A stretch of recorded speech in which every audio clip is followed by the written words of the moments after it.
Good morning, everyone. Happy Wednesday. Halfway through the week, getting closer to the weekend. It's always a good thing.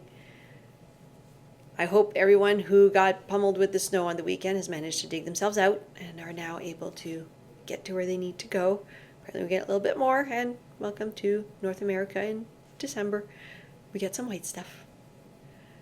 The theme that's been showing up this week is something that's a bit more psychology based. It's a theme called Perception is Projection. And if we look at snow, what this means is how you perceive things is how you project some of your filters and emotions. So, taking snow for an example, snow is snow. It happens. Like I said, North America in December, here we are. And for some people, the snow arrival is a wonderful thing. They love to ski, they love to snowshoe, they have snowmobiles, they like to ice fish. Winter is their jam.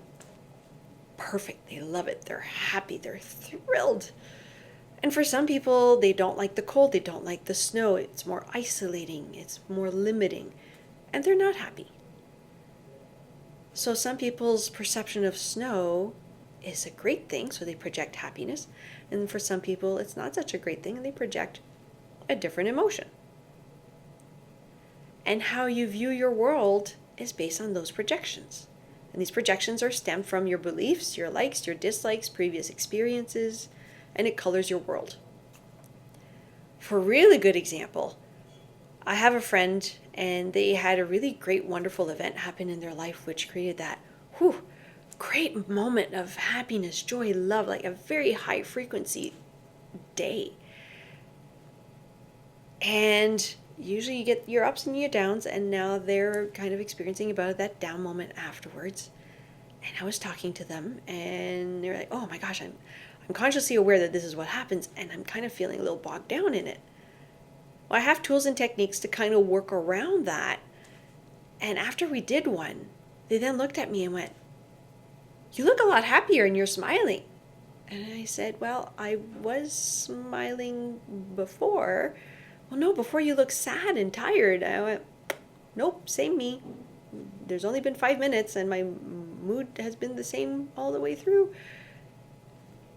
They were projecting their perception of their mood to color their world, including what I looked like. Ooh, let that sink in for a minute.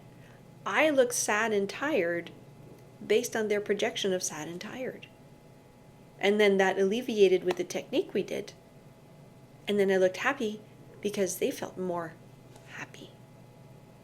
Got a little bit mind-blowing, isn't it?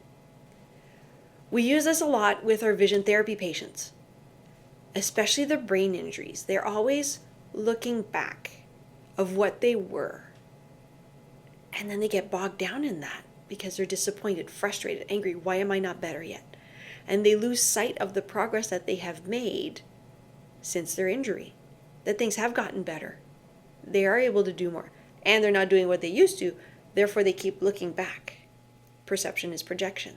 They're projecting that frustration and not seeing the growth and the gains that they've made because they're stuck living their life in their rearview mirror and not seeing where they're driving. You can use that one. It's a good one. So we have to reframe and rejig that projection so that they can acknowledge that they are getting better. They can acknowledge things that are now more functional. I like to refer a lot to when we get into these kinds of topics because people say, well, it's all in your head. It is. Now, a lot of people, this has been around for a long time, so I'm not going to do a spoiler alert because I'm going to talk about this for a minute. Around for a long time, right?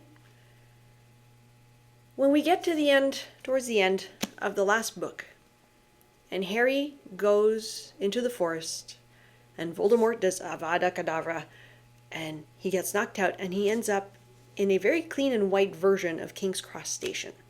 And he meets up with Professor Dumbledore, and they have a whole discussion about how everything happened, why it happened, and how things have worked out. And at the end of the chapter, and I'm going to read this because I want to get the words right, J.K. Rowling hit the nail on the head with this one, where Harry looks at Professor Dumbledore and says, "Tell me one last thing. Is this real? Or has this been happening inside my head?" To which Dumbledore looks back at him and replies, "Of course it is happening inside your head, Harry, but why on earth should that mean that it is not real?" What I'm getting at is that your reality is based on what's going on in your head. You create it. Your perception is your projection. So I will challenge you, look at your world today, things that are happening and how you respond to it, and how that colors everything else that's happening throughout your day. And what happens if you get a mood shift, kind of like with my friend, and how that perception changed. Take note of it. Write down some comments. I'm curious. And enjoy the snow. Snow is snow. It's not good, it's not bad. It's just there. It's white, it's fluffy, and it's Christmas. Have a good rest of the week.